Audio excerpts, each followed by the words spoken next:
नमस्कार, मी निखिला. फडणवीस सरकार 2.0 या विशेष कार्यक्रमात आपल्या सगळ्यांचे स्वागत. ठीक एक वर्ष आधी न भूतो न भविष्यती असा 232 आमदारांचं बंपर बहुमत मिळवत महायुती सत्तेमध्ये आली. महाराष्ट्राच्या इतिहासामध्ये भारतीय जनता पार्टीनं ऐतिहासिक अशी कामगिरी केली. भाजपचे तब्बल 132 आमदार निवडून आले. एवढं शक्तिशाली बहुमत मिळाल्यानंतर अर्थातच महाराष्ट्राच्या अपेक्षा सुद्धा तेवढ्याच मोठ्या आहेत आणि या सगळ्या अपेक्षा पूर्ण करण्याची जबाबदारी मुख्यमंत्री देवेंद्र फडणवीस यांच्या खांद्यावर आहे. गेल्या वर्षभरापासून ते जोरदार कामाला देखील लागलेत.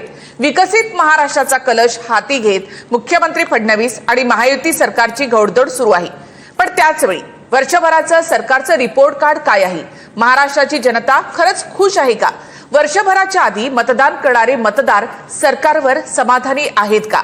तर या सगळ्याचा आढावा आपण पुढच्या एका तासामध्ये घेणार आहोत. सी वोटरने केलेला हा सर्वे आहे. महाराष्ट्राच्या जनतेच्या मनात नेमकं या सरकारविषयी काय आहे ते आपण जाणून घेणार आहोत. तर आपण सुरुवातीला पाहूयात कोणते मुद्दे आहेत जे जनतेला भावलेत आणि कोणत्या मुद्द्यांवर जनतेनं नापसंती व्यक्त केली आहे. राज्यातील राजकारणाबाबत जनतेला नेमकं काय वाटतं? सगळ्यात महत्त्वाचा मुद्दा जनतेला कोणता वाटतो ते आपण पाहूया. 30.2% लोकांना बेरोजगारी हा महत्त्वाचा मुद्दा वाटतो, तर 10.5% लोकांना वीज, पाणी, रस्ते हा मुद्दा महत्त्वाचा वाटतो, तर 30.9% लोकांना शेतकऱ्यांचे मुद्दे महत्त्वाचे वाटतात. 1.9% लोकांना हवामान बदल, नैसर्गिक आपत्ती हा महत्त्वाचा मुद्दा वाटतो, तर 6.8% लोकांना कायदा सुव्यवस्था आणि महिलांची सुरक्षा हा मुद्दा महत्त्वाचा वाटतो. 7.7% लोकांना सरकारी कामातील भ्रष्टाचार, स्थानिक भ्रष्टाचार हे मुद्दे महत्त्वाचे वाटतात, तर 2.2% लोकांना सीएए, एनआरसी, एनसीपीआर, राष्ट्रीय सुरक्षा हे मुद्दे महत्त्वाचे वाटतात. 4.8% लोकांना महागाई हा मुद्दा महत्त्वाचा वाटतो, तर 2.8% लोकांना राज्याचा सर्वांगीण विकास हा महत्त्वाचा वाटतो. 2.4% लोकांना सांगू शकत नाही असं त्यांनी उत्तर दिलंय. तुमच्यामध्ये आतापर्यंत कोणत्या आघाडीनं किंवा पक्षानं महाराष्ट्रासाठी सर्वोत्तम कामगिरी केली आहे? 21.24% लोकांना असं वाटतं की काँग्रेसने.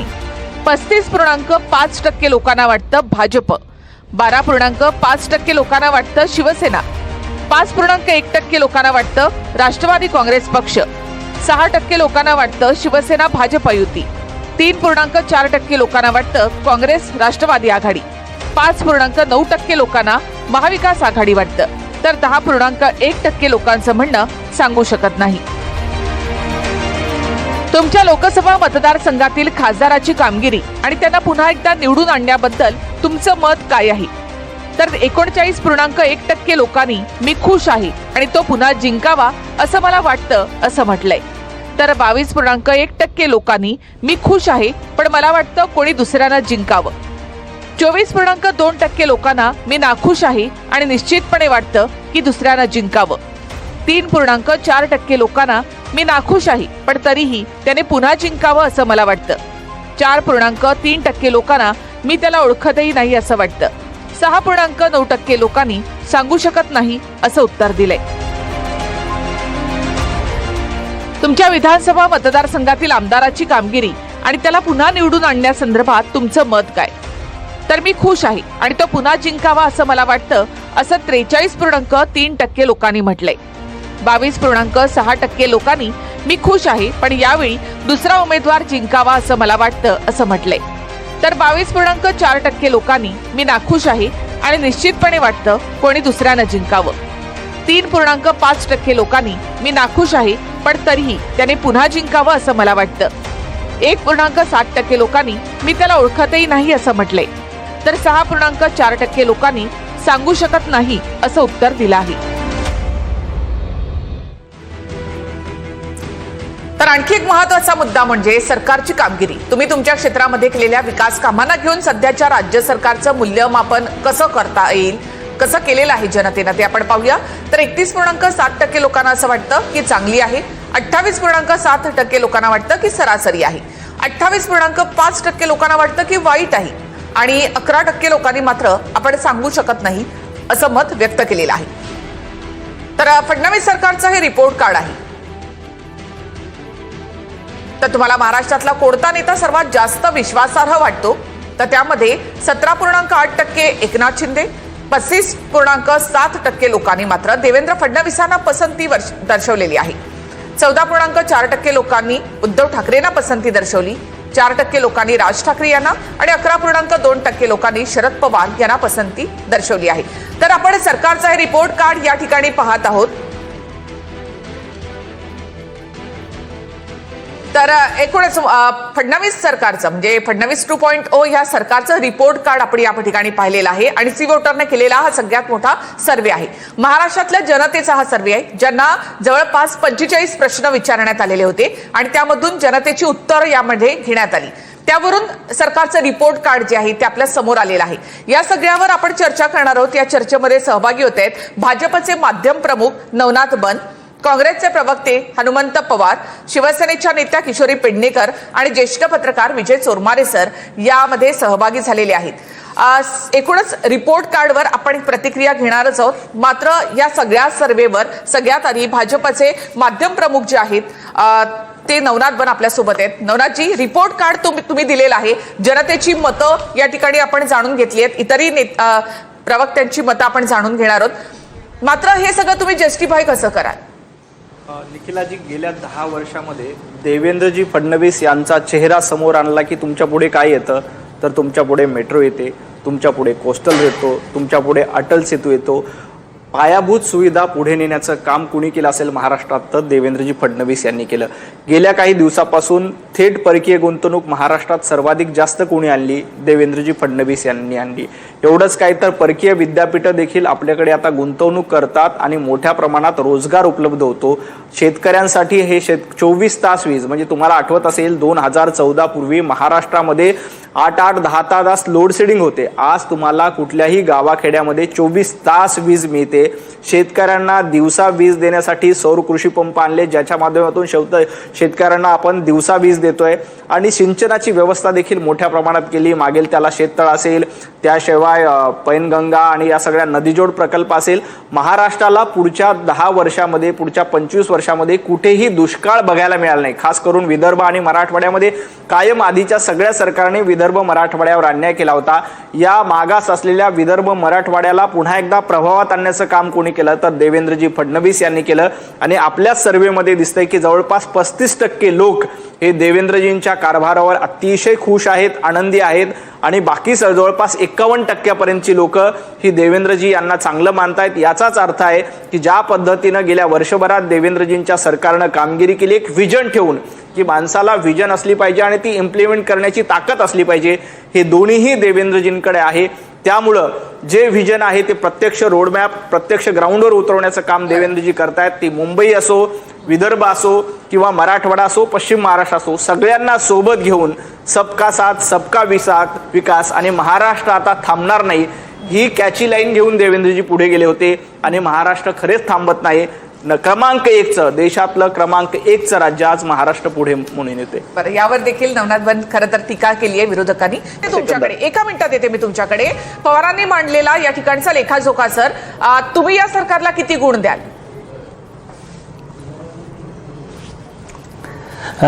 निखिलाजी, खरं तर या सरकारला काही म्हणजे गुण द्यावं मला वाटतं एवढं असं मूल्यमापन या टप्प्यावर करता येणार नाही. त्याचं कारण असं एकूण सरकारची कामगिरी की मुख्यमंत्र्यांची कामगिरी वेगळी आहे, उपमुख्यमंत्र्यांची कामगिरी वेगळी आहे, प्रत्येक मंत्र्याचा अपयश वेगळा आहे. त्यामुळे आपला सेक्टर वाईज विचार करावा लागेल. ओव्हरऑल एकत्रित आता गुण देण्यासारखी परिस्थिती आहे असं मला वाटत नाही. कारण आता या दोन्ही पक्षाच्या दोन्ही प्रवक्त्यांनी ज्या पद्धतीने मांडणी केली त्या मांडणीतले त्यांचे मुद्दे त्यांच्या जागेवर ते बरोबर आहेत. पण आपण एकूण राज्य सरकारचा कारभार त्रयस्थ नागरिक म्हणून किंवा आपण पत्रकार म्हणून त्याकडे बघताना आपल्याला काय दिसतं? खरं तर तुम्हाला एवढं 232 जागांचं प्रचंड बहुमत मिळालेलं असताना महाराष्ट्रात किमान एक सामाजिक सलोखा टिकावा, सामाजिक स्वास्थ्य टिकून राहावं, एक शांततामय वातावरण राहावं, यासाठी सरकार म्हणून तुम्ही काय केलं हा मला वाटतं यातला सगळ्यात गंभीर प्रश्न आहे. कारण या पातळीवर या सरकारनं 235 जागांचं बहुमत मिळालेलं असताना आणि भारतीय जनता पक्षाला सुद्धा आतापर्यंत सगळ्यात मोठं यश मिळालेलं असताना भारतीय जनता पक्षाचे नेते प्रवक्ते राज्यभरात धार्मिक विद्वेष पसरवत राहिले. सरकार मराठा आणि ओबीसी दोन वेगवेगळ्या समाज घटकांना एकमेकांच्या समोर उभं करून झुंजवत राहिले आणि अशा रीतीनं एकूण महाराष्ट्राचं सामाजिक स्वास्थ्य बिघडवत राहिले. ही वस्तुस्थिती नाकारता येणार नाही. नितेश राणे, गोपीचंद पडळकर, चित्रा वाघ, त्यानंतर ते वकील ॲडव्होकेट सदावर्ते, ही सगळी मंडळी, पुण्याच्या खासदार मेधा कुलकर्णी, ही म्हणजे वानगी दाखल नाव आहेत. आणखी यात राणा कुटुंबीय वगैरे आणखी यात भर घालता येईल, ही लांबी बरीच वाढवता येईल. तर हे सगळे सत्ताधारी मंडळी, या लोकांना खरंच सत्तेतल्या लोकांनी अडवण्याची जबाबदारी होती, पण सत्ताधाऱ्यांनी, सत्तेतल्या शीर्षस्थ नेतृत्वानं यांना अडवलं नाही. हे लोक महाराष्ट्राचं स्वास्थ्य बिघडवत राहिले. खरं तर शक्तीपीठ महामार्गाचा उल्लेख झाला. शक्तीपीठ महामार्ग कुणाला हवाय, कुणाची मागणी आहे शक्तीपीठ महामार्ग? कंत्राटदारांच्यासाठी आणि पक्ष चालवण्यासाठी हे मोठमोठे प्रकल्प राबवले जातात, लोकांच्या बोकांडी मारले जातात. त्या पद्धतीने शक्तीपीठ मार्ग म्हणजे आपल्याकडे बहुमत आहे, त्यामुळे आपला जो अजेंडा आहे तो काही करून रेटून न्यायचं, लोकांचा जनमताचा विचार करायचा नाही, असं धोरण राहिलं आहे. आता नाशिकच्या वृक्षतोडीचं ताजं उदाहरण आहे. म्हणजे ज्या पद्धतीनं शक्तीपीठ मार्गाचा विरोध होत असताना सुद्धा आम्ही हे कोणत्या परिस्थितीत राबवणार, आम्हाला कोण काय म्हणते याच्याशी देणं घेणं नाही, अशी भूमिका जाते. त्याच पद्धतीने नाशिकच्या वृक्षतोडीला जपूनमधल्या एवढ्या मोठ्या प्रमाणावर विरोध होत असताना मुख्यमंत्री त्या संदर्भात पुन्हा त्याचं समर्थनच करतात. म्हणजे बहुमताचा वापर, लोकांनी दिलेल्या बहुमताचा वापर, त्याचबरोबर लोकभावनेचा आदर करण्याची एक वृत्ती असते सत्ताधाऱ्यांच्याकडे, ती यांच्याकडे दिसत नाही. पायाभूत सुविधांच्या पातळीवर मेट्रो असेल, अटल सेतू असेल, या गोष्टी मार्गी लागल्यात का? त्यातून काही चांगलं चित्र दिसतंय का? तर चांगलं चित्र नक्की दिसतंय. पण या एकूण सामाजिक पातळीवर हे सरकार फार मोठ्या प्रमाणावर अपयशी आहे, हे आपल्याला ठामपणे म्हणता येण्यायोग्य परिस्थिती आहे. सामाजिक पातळीचा विषय काढला. जेव्हा जेव्हा भारतीय जनता पार्टी सत्तेमध्ये येते तेव्हा सामाजिक सलोखा बिघडवण्याचं काम जाणीवपूर्वक विरोधकांकडनं केलं जातं. त्यांना माहिती आहे, कारण भारतीय जनता पार्टी विकास करू शकतो. चोरमारे सरांनी पण त्याबद्दल भारतीय जनता पार्टीचं कौतुक केलं, त्याबद्दल मी त्यांचे धन्यवाद देतो. परंतु भारतीय जनता पार्टी सत्तेत बसलं, देवेंद्रजी फडणवीस मुख्यमंत्री झाले आणि आपल्यापेक्षा देवेंद्रजी फडणवीस खूप चांगलं काम करू शकतात. त्याच्यामुळं त्यांना सामाजिक सलोखा बिघडवण्यासाठी विरोधक जाणीवपूर्वक राजकारण करतात. परंतु महाराष्ट्राची जनता अशा राजकारणांना, भूलथापांना बळी पडत नाही. मराठा समाज असेल, ओबीसी समाज असेल, या सर्वांना न्याय देण्याचं काम कोणी केलं असेल तर फक्त आणि फक्त देवेंद्रजींनी केलं. चोरमारे सर, मराठा समाजाचा आरक्षणाचा प्रश्न गेल्या 35 वर्षापासून भिजत गोंगडीमध्ये होता, तो सोडवण्याचं काम 2016ला पहिल्यांदा देवेंद्रजींनी केलं. आता देखील तो सोडवण्याचं काम देवेंद्रजी फडणवीसच करतायत. मराठा समाजाला कुठल्याही सुविधा दिल्या जात नव्हत्या, मराठा समाजाला शिष्यवृत्ती दिली जात नव्हती. सामाजिक घडी बिघडू नये यासाठी सर्वांना सोबत घेऊन जाण्याचं काम हे देवेंद्रजी सातत्यानं करतायत, एवढंच मला सांगायचंय. हाच मुद्दा घेऊन मी थोडंसं पुढे जाते. हनुमंत पवार, मी तुमच्याकडे येते. मात्र यामध्ये देवेंद्र फडणवीस यांच्या चेहऱ्यावर निवडणुका लढल्या, निवडणुका जिंकल्या आणि आजच लोढाने असं म्हटलं की भाजप तर देवेंद्र भाऊमय आहेच, मात्र इतर पक्ष सुद्धा देवेंद्र भाऊच चालवतात, असं लोढांनी म्हटलेलं आहे. तर एकूणच महाराष्ट्रातल्या जनतेला, महाराष्ट्रातलं आणखी नेतृत्व कोणतं भावतं ते आपण पाहूयात. तर यामध्ये तुम्हाला महाराष्ट्रातला कोणता नेता सर्वात जास्त विश्वासार्ह वाटतो? सी वोटरचा हा सर्वे आहे, जनतेनं काय उत्तर यावर दिलेलं आहे तर ते आपण इथे पाहूयात. तर 35.7% लोकांनी देवेंद्र फडणवीस यांना पसंती दर्शवलेली आहे. 17.8% लोकांनी एकनाथ शिंदेना पसंती दर्शवलेली आहे. तर 14.4% लोकांनी उद्धव ठाकरे यांच्यावर विश्वास दर्शवलाय. 4% लोकांनी राज ठाकरेंवर विश्वास दर्शवलेला आहे. तर 11.2% लोकांनी शरद पवारांवर, 3.7% लोकांनी अजित पवार यांच्यावर, 1.5% लोकांनी नाना पटोले यांच्यावर आणि 11.7% लोकांनी मात्र सांगू शकत नाही असं उत्तर दिलेलं आहे. तर शिंदेच्या शिवसेनेचे दंगेकर आणि त्याचबरोबर ठाकरेंच्या सेनेच्या किशोरीताई देखील आपल्यासोबत यामध्ये जोडलेले आहेत. सगळ्यांचं स्वागत. या सगळ्यामध्ये देवेंद्र फडणवीसांना मगाशी आपण चर्चा केली त्यावेळेला 35.7% लोकांनी पसंती दर्शवलेली आहे. दंगेकर, मी तुमच्याकडे येते. दंगेकर, एकनाथ शिंदेना मात्र 17.8% लोकांनी पसंती दर्शवली आहे. एक क्रमांकावर आहेत देवाभाऊ आणि दुसऱ्या क्रमांकावर आहेत एकनाथ भाई.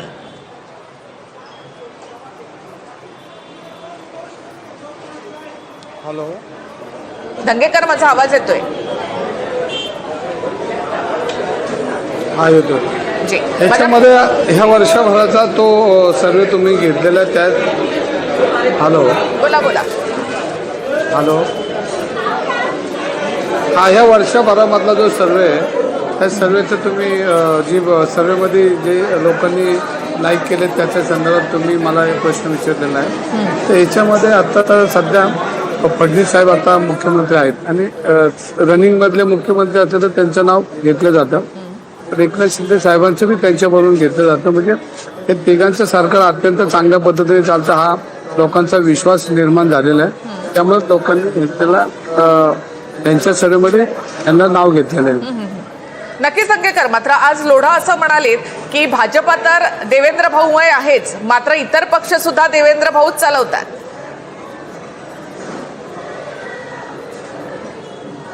असं काय ते म्हणतात त्याला काय माझं मी सहमत नाहीये. त्याच्यामध्ये त्याच्या पक्षाची धोरणं वेगळी आहेत आणि त्याच्यामध्ये तिघं म्हणून एकत्र करतात म्हणून एवढा सर्वेमध्ये नाव घेतलं जातं. त्यामुळे तिघांचं तिन्ही पक्षाचं याच्यामध्ये योगदान आहे. जे किशोरीजी, मी तुमच्याकडे येते. सरकारचा रिपोर्ट कार्ड तुम्ही आतापर्यंत पाहिलं असेल. तुम्ही या सरकारला किती गुण द्याल? आणि त्याचबरोबर देवेंद्र फडणवीसांना सगळ्यात वरचा क्रमांक दिलेला आहे महाराष्ट्रातल्या जनतेनं. दुसऱ्या क्रमांकावर आहेत एकनाथ शिंदे आणि तिसऱ्या क्रमांकावर आहेत उद्धव ठाकरे.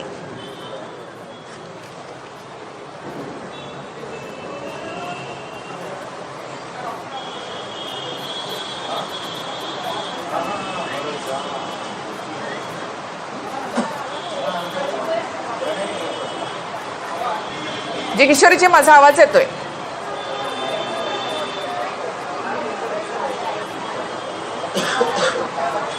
जे पुन्हा एकदा आपण किशोरजींकडे जाणार आहोत. आपला आवाज त्यांच्यापर्यंत पोहोचत नसावा.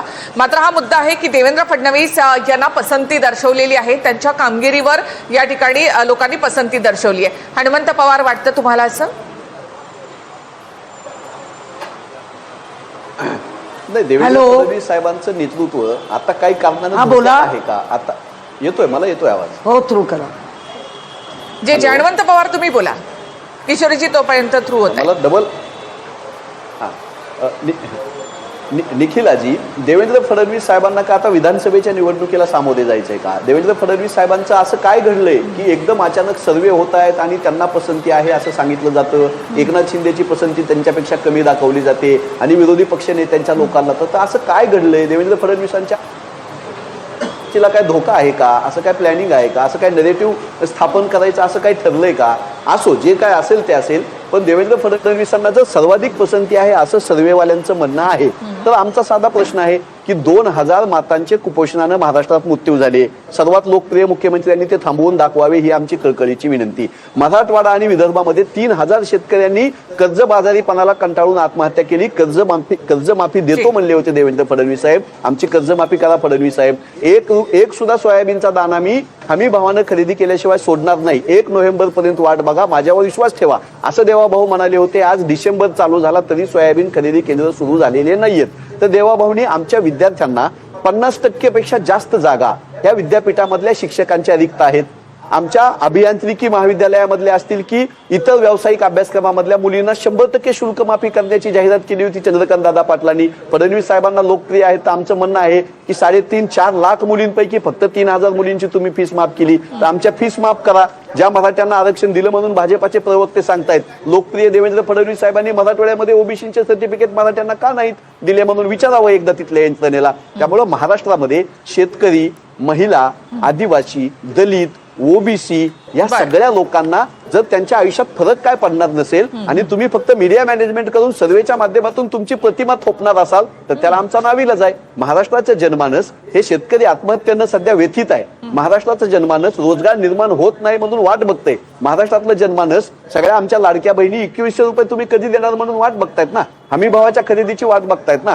5000 रुपये ज्यावेळेस आंतरराष्ट्रीय मार्केटमध्ये साखर भेटत होती त्यावेळेस याच देवाभाऊच्या लाडक्या मोदी साहेबांनी निर्यात बंदी लादली. आता 3500 क्विंटलला साखर आली. मग आता निर्यात करा म्हणताय. आमचा साखर उद्योग तुम्ही संपवताय. 40 रुपयानं आमचा कांदा जात होता त्यावेळेस देवाभाऊच्या लाडक्या मोदी साहेबांनी कांद्याला निर्यात बंदी लादली आणि आमचा कांदा 2 आणि 5 आणि 6 रुपयाने गेला. तर देवाभाऊंनी जर ते लोकप्रिय आहेत तर ती लोकप्रियता आमच्या शेतकऱ्यांसाठी वापरावी, आमच्या जी, जी. विद्यार्थ्यांसाठी वापरावी, आमच्या आरोग्याच्या प्रश्नावरती लोकप्रियता बरं, त्यांनी कामी हनुमंत आणावी. पवार, तुम्हाला नवनाथ बंद नाही तर तिथे रवींद्र धंगेकर उत्तर देत आहेत. धंगेकर बोला.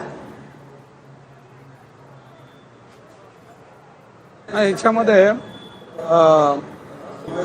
बोलतात ते त्यांची ते म्हणणं त्याच्यात बी काय वस्तुस्थिती आहे, असं नाही की वस्तुस्थिती नाही. महाराष्ट्रामध्ये अनेक अडचणी आहेत, रोजच्या प्रश्न आहेत आणि या प्रश्नांमध्ये मोठं आव्हान आहे तिन्ही पक्षाच्या सगळ्या पदाधिकाऱ्यांना. उपमुख्यमंत्री आहेत, मुख्यमंत्री आहेत, कारण महाराष्ट्राचे प्रश्न जटिल आहेत, वस्तुस्थिती आहे, पण त्याच्यामध्ये मार्ग काढण्याचं काम तिन्ही पक्षाच्या नेत्यांनी केलेलं आहे. आणि महाराष्ट्रामध्ये आज अनेक प्रश्न आहेत, त्यामध्ये दुमत जी. नाही, पण याच्यामध्ये हमी भाव पाहिजे, शेतकऱ्याचे हे सगळ्यांचाच प्रश्न आहे. एकाच पक्षाचा प्रश्न आहे, सगळ्यांचाच प्रश्न आहे. शेतकऱ्यांना हमी भाव मिळले पाहिजे, बेरोजगारांचा विषय आहे, अनेक प्रश्न आहेत, त्याबद्दल दुमत नाही, पण त्याच्यामध्ये सोडवण्याचा प्रयत्न केला म्हणूनच त्यांना आज ह्या सगळ्या सर्वेमध्ये त्यांचं नाव घेतलं जातं. पण हे सर्वेमध्ये नाव घेताना तिन्ही पक्षांचे नेते आहेत, ते चांगलं काम करतात म्हणून सर्वेमध्ये त्यांचं नाव येतं. जी जी किशोरीजी, मगाशी मी तुम्हाला विचारलं होतं की या सगळ्यामध्ये एक क्रमांकावर आहेत देवेंद्र फडणवीस, दुसऱ्या क्रमांकावर आहेत एकनाथ शिंदे आणि तिसऱ्या क्रमांकावर आहेत उद्धव ठाकरे.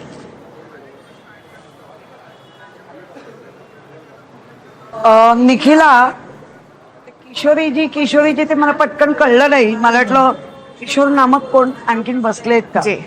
पण मी जरा चुक होती. कारण आपण किशोरी ताई म्हणता बराच वेळेला, जी. हरकत नाही.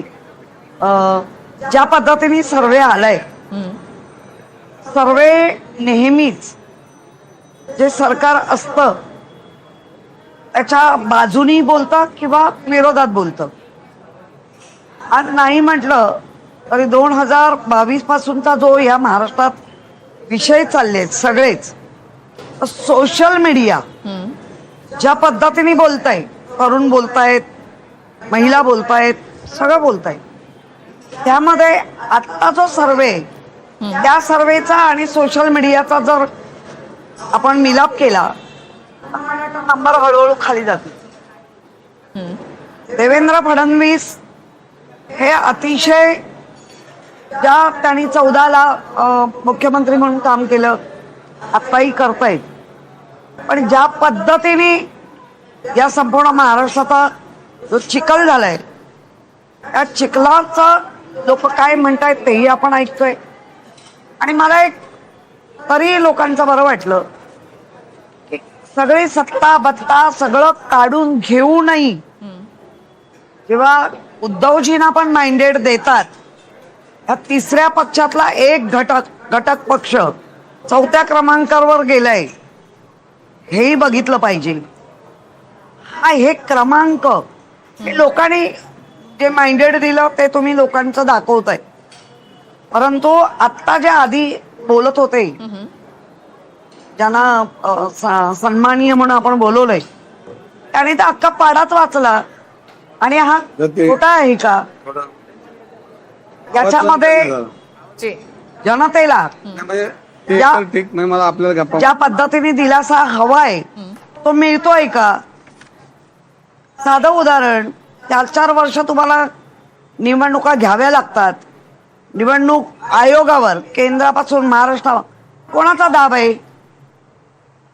जो दाब हवाय तो नाहीये. आणि ज्या सार्वभौम जो आपण म्हणतो की मतदानाचा अधिकार, तो या यादीमध्ये पूर्ण डावलून टाकलाय. शेवट आता लोक बोलायला लागली. हे तर पहिलं राजीव गांधी, वरुण गांधींनी म्हटलं, त्याच्यानंतर आदित्याने तर पुरावे देऊन तरी मानायला तयार नव्हते. कुठल्या तुम्ही याचं हे मांडताय विचार की बाबा या महाराष्ट्रामध्ये लोकांसाठी काय स्वातंत्र्य ठेवलंय? बंदिस्त बंदिस्त बंदिस्त करत चाललंय, अराजकाकडे चाललेलं राज्य दिसतंय. जी, नवनाथ बन, उत्तर घेते मी तुमचं. फक्त चोरमारे सरांकडे जाते मी. सर, देवेंद्र फडणवीस हा आश्वासक चेहरा वाटतो आज महाराष्ट्रामध्ये?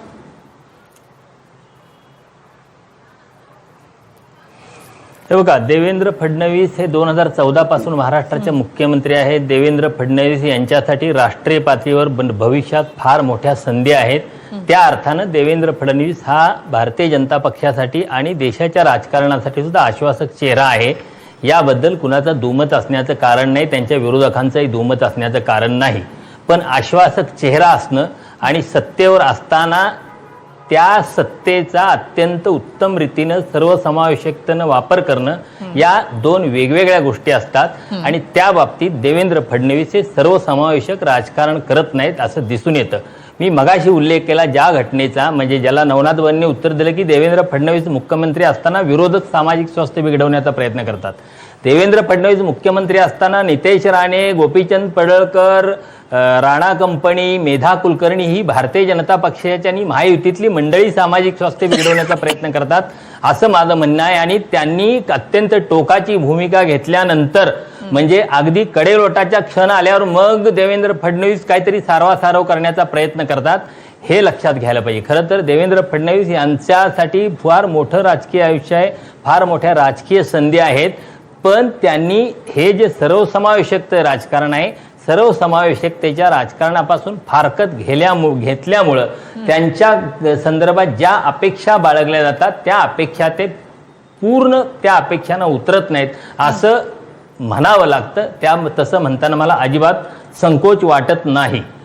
नवनाथ सोरमारे सर, तुम्ही ज्या घटनांचा उल्लेख केला, गोपीचंद पडळकर असतील, नितेश राणेजी असतील, यांनी कधीही थेट होऊन भूमिका घेतली नाही. कोणीतरी भूमिका घेतली, त्याला प्रत्युत्तर देताना अशा पद्धतीची विधानं केली. खरं तर ज्या पद्धतीनं ठराविक वर्गाला टार्गेट करण्याचं काम, हिंदू धर्मांना टार्गेट करण्याचं काम जेव्हा काही लोकांकडनं केलं जातं त्यावेळेला प्रत्युत्तर म्हणून अशा पद्धतीचं विधान केलं जातं.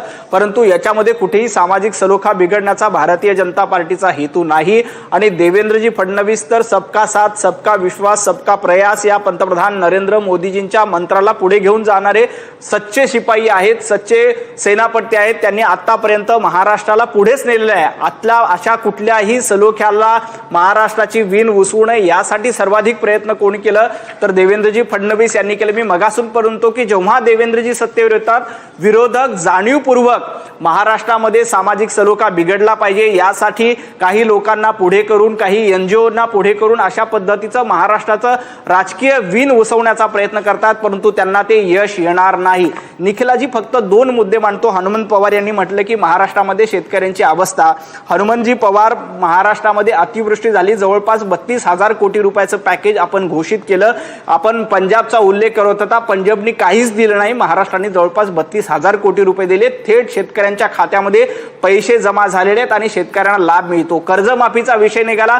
खरं तर कर्जमाफी याही वर्षी करता आली असती, परंतु आपल्याला मोठं पुराचं संकट आलं. आधी हे संकट निवारण करणं महत्वाचं होतं, म्हणून देवाभाऊंनी पहिल्यांदा हे संकट निवारण केलं.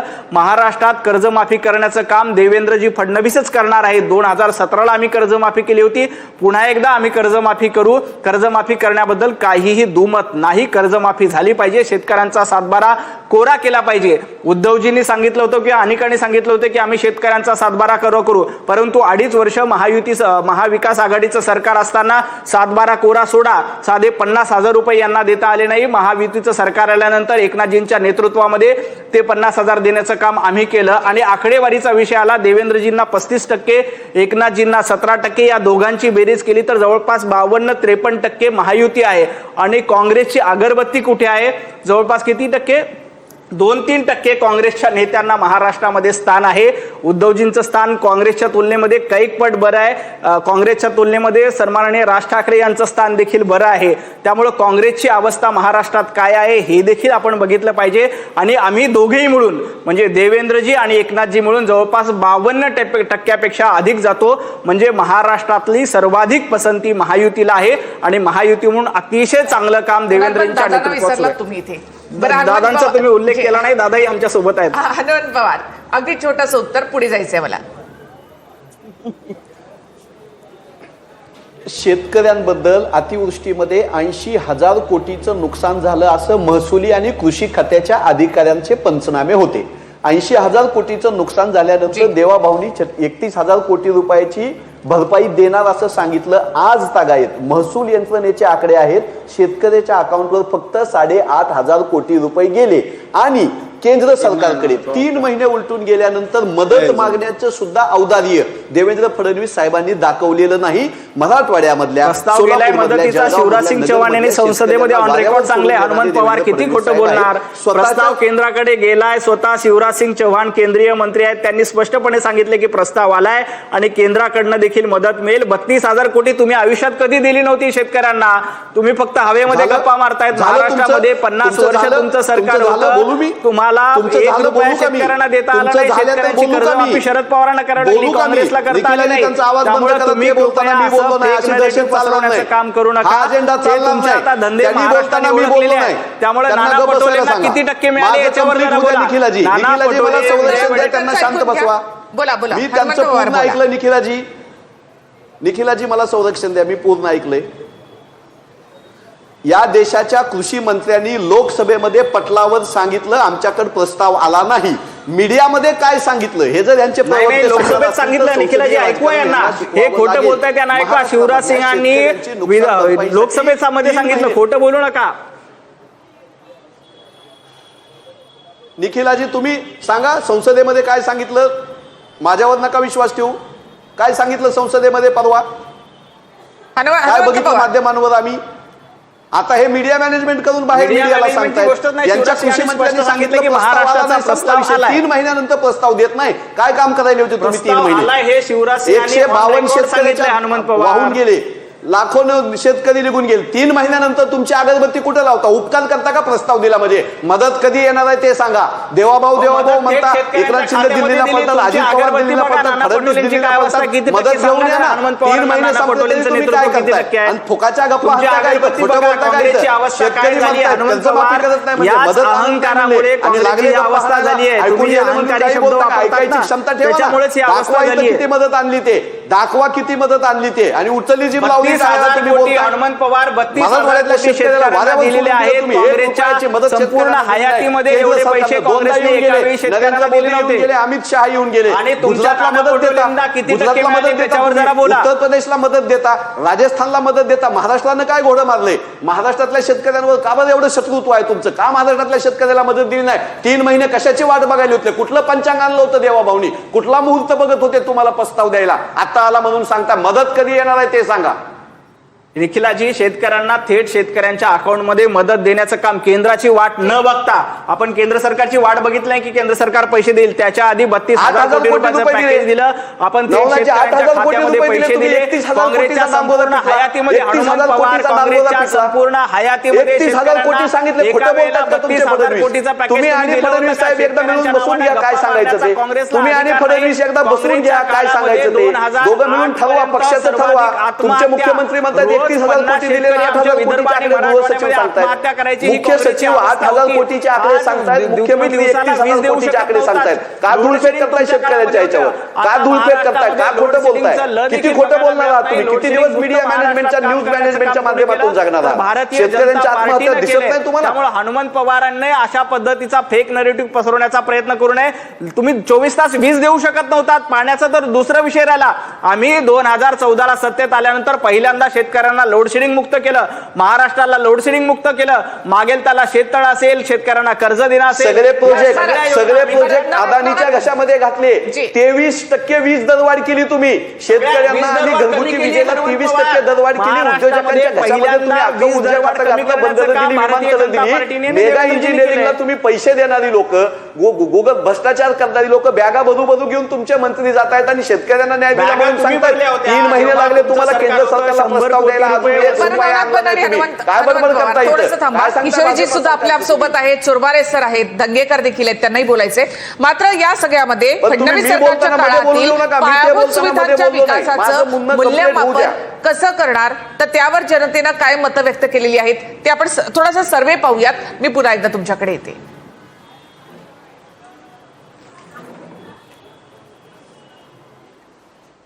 बघणारे पाणी जीव जाईल माझा. मतदानाचा निर्णय घेताना तुम्ही यापैकी नेमकं कोणत्या गोष्टीचं समर्थन करता? तर पक्षाची विचारसरणी, पक्षाला पाठिंबा देणं 19.7% लोकांनी म्हटलेलं आहे. पक्षाचा राष्ट्रीय नेता 24.1%, पक्षाचा राज्य नेता 12%, लोकांनी सांगितलंय. पक्षाचा स्थानिक नेता 7.1% आणि कुटुंब मित्रांकडनं एकाच पक्षाला मतदान असं 7.3% लोकांनी म्हटलेलं आहे. मात्र त्याचबरोबर फडणवीस सरकारच्या काळातील पायाभूत सुविधांच्या विकासाचं मूल्यमापन कसं करणार, तर कसं जनतेनं केलेलं आहे ते देखील आपण पाहूया. फडणवीस सरकारच्या काळात झालेल्या एकूण पायाभूत सुविधांच्या विकासाचं तुम्ही कसं मूल्यांकन करणार? 26.4% लोकांना वाटतं खूप चांगलं, 14.8% लोकांना वाटतं चांगलं, 22.3% लोकांना सरासरी आहे असं वाटतं, 15.9% लोकांना वाईट आहे असं वाटतं, तर 11% लोकांना खूप वाईट आहे असं वाटतं, तर 9.6% लोक सांगू शकत नाहीत. या काळामध्ये प्रमुख सुविधा प्रकल्प, road, bridge, metro, coastal road यांची किती प्रगती झाली असं तुम्हाला वाटतं? तर 28.2% लोकांना भरपूर प्रगती झाली असं वाटतं, 26.8% लोकांना काही प्रमाणात प्रगती झाली असं वाटतं, 17.2% लोकांना जास्त नाही असं वाटतं, तर 17% लोकांना अजिबातच नाही असं वाटतं, तर 10.8% लोक सांगू शकत नाहीत. रस्ते आणि वाहतूक विकासाच्या गुणवत्तेबद्दल तुम्ही किती समाधानी आहात? तर 24% लोक पूर्णपणे समाधानी आहेत, 34.2% लोक काही प्रमाणात समाधानी आहेत, 22% लोक समाधानीही नाहीत आणि असमाधानी सुद्धा नाहीत, 4.5% लोक काही प्रमाणात असमाधानी आहेत, 11.7% लोक पूर्णपणे असमाधानी आहेत, 3.5% लोक सांगू शकत नाहीत. मेट्रो विस्तार प्रकल्प, मुंबई मेट्रो लाईन्स अपेक्षित गतीनं सुरू आहे असं तुम्हाला वाटतं का? तर 27.8% लोकांना वाटतं हो, हे गतीनं काम सुरू आहे, 30.8% लोकांना वाटतं कदाचित आणि 20.9% लोकांना वाटतं नाही आणि 20.6% लोकांना वाटतं सांगू शकत नाही. शहरी पायाभूत सुविधा आणि पाणी पुरवठा आणि इतर व्यवस्थापनाबाबत राज्य सरकारची कामगिरी कशी वाटते?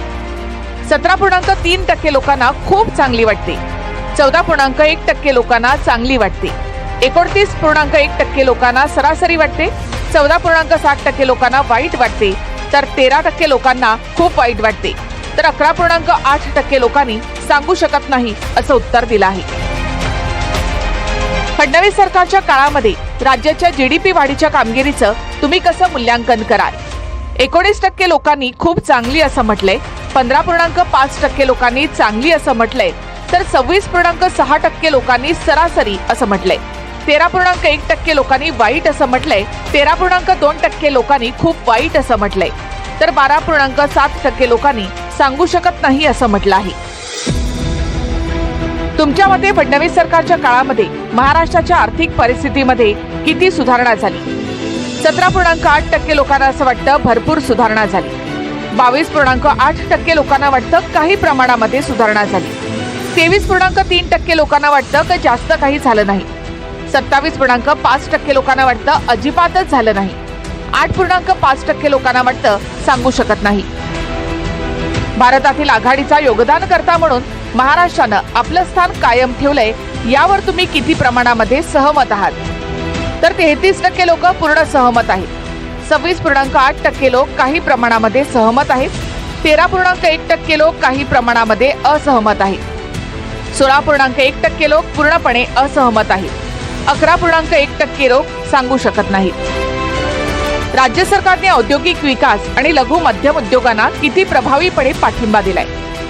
तर 25% लोकांना असं वाटतं की खूप प्रभावीपणे पाठिंबा दिला आहे, 27.3% लोकांना वाटतं काही प्रमाणात प्रभावीपणे, 17.5% लोकांना वाटतं काही प्रमाणात अप्रभावीपणे, 11.8% लोकांना खूप अप्रभावीपणे असं वाटतं, तर 18.8% लोक सांगू शकत नाहीत असं त्यांनी उत्तर दिलंय. मुंबई 3.0 विजन, मुंबईकरांच्या मनात काय? फडणवीस सरकारच्या काळात सादर करण्यात आलेल्या मुंबई 3.0 विकासाच्या दृष्टिकोनाबद्दल तुम्हाला किती माहिती आहे? 23.8% लोकांनी खूप माहिती आहे असं म्हटलं, 23.3% लोकांनी थोडीशी माहिती आहे असं म्हटलंय, 20.1% लोकांनी फक्त ऐकलंय असं म्हटलंय, तर 15.1% लोकांनी काहीही ऐकलेलं नाही. 17.7% लोकांनी तर सांगू शकत नाही असं उत्तर दिलंय. मुंबई 3.0 चा तुमच्यावर कसा प्रभाव आहे, तर 29.9% लोकांनी खूप सकारात्मक असं म्हटलंय. 13.4% लोकांनी काही प्रमाणात सकारात्मक. 20.8% लोकांनी सकारात्मक सुद्धा नाही आणि नकारात्मक सुद्धा नाही. 4.3% लोकांनी काही प्रमाणात नकारात्मक अशी प्रतिक्रिया दिली. 10.9% लोकांनी खूप नकारात्मक असं म्हटलं, तर 20.7% लोकांनी सांगू शकत नाही असं उत्तर दिलं. मुंबई 3.0 अंतर्गत मेट्रो नेटवर्कमुळे शहरातील गर्दी कमी होईल असं तुम्हाला वाटतं का? 31.1% लोकांनी पूर्णपणे सहमत आहोत असं म्हटलं.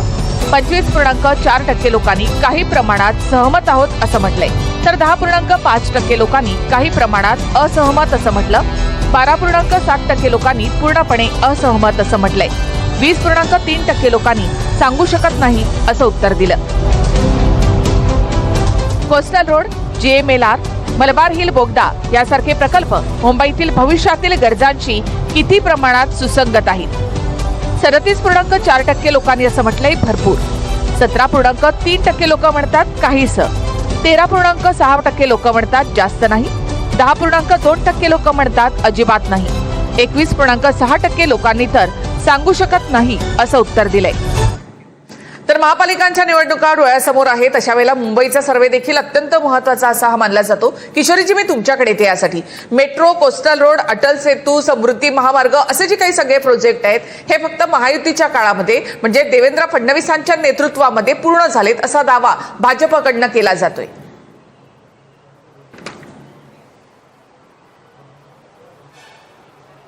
मुळामध्ये आपण ज्या संपूर्ण टक्केवारी जी सांगत आहात त्या टक्केवारीमध्ये एक लक्षात येत आहे की 60-65% लोक नाखुश आहेत सगळ्यांचा बेरीज केली तर. आणि दुसरं, जे कोस्टल रोड वगैरे जे आपण होऊ घातले त्यावेळेला 2.5 वर्ष उद्धवजींना कोविड काळ असूनही तो जो संपूर्ण प्रवास होता तो नाही म्हटलं तरी बराचसा आम्ही पूर्ण केला होता. त्याच्यानंतर या महाराष्ट्राने तो विश्वासघात पण पाहिला आणि त्यानंतर तो पूर्णत्वास न्यायचाच होतं आणि मग पुन्हा आल्यानंतर तो पूर्णत्वास गेला. याचा अर्थ असा होत नाही की सगळं श्रेय तिकडे, आणि तेच तुम्हाला लोकांनी त्या टक्केवारीमधनं दाखवून दिलंय. आणि जर तुम्ही ह्या सगळ्या टक्केवारींची आपण बेरीज केली तर 65% वर लोक या सगळ्या गोष्टीला नाकारतायत. किशोरीताईंचं गणित फारच कच्चं दिसतंय. टक्केवारीमधनं दिसतंय. किशोरीताई, तुमचं गणित फारच कच्चं दिसतंय. 65% लोक सकारात्मक गुरुजी आहे ना माझा. दोन्ही आपण आकडेवारी बघितली. चांगलं आहे. तुमची वेळ आलीच बोलायचं नवनाथ बंद. दहशतवाद दादागिरी करायची नाही नवनाथ बंद.